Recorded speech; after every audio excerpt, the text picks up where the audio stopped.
Hey guys, Joe at B-Sharp Ottawa here. So this is the new JRZ Multi-Fit blade. It looks just like this out of the package. So what it will fit is the new CCM XS holder. So this guy with the dial.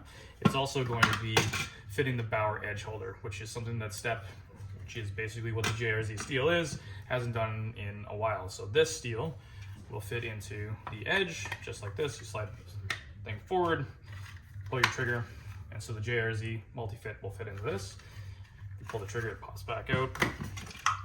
It'll also fit into the CCM holder as well. These are brand new holders, so they take a little bit to get in sometimes here. And then you can wind the dial and it'll fit in the CCM holder as well. So this is a pre-production run version that we have right now.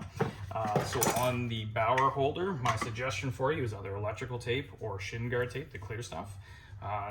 Make a little bit of a shim by putting a piece of tape just over the front of the blade, just like that, so that when it goes into this holder, and this is something, if you guys have had a Bauer blade before, you've probably had a little bit of wiggle after time if you're pulling them in and out.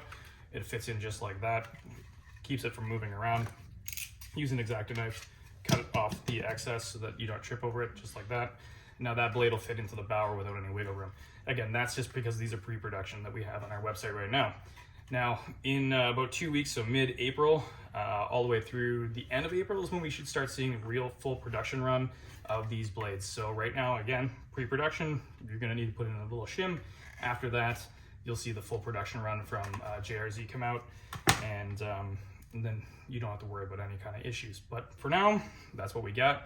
If you want to try a set out, come on in or order them on our website, bsharpottawa.com, and we'll see you soon. Leave a comment below if you have any questions. Bye.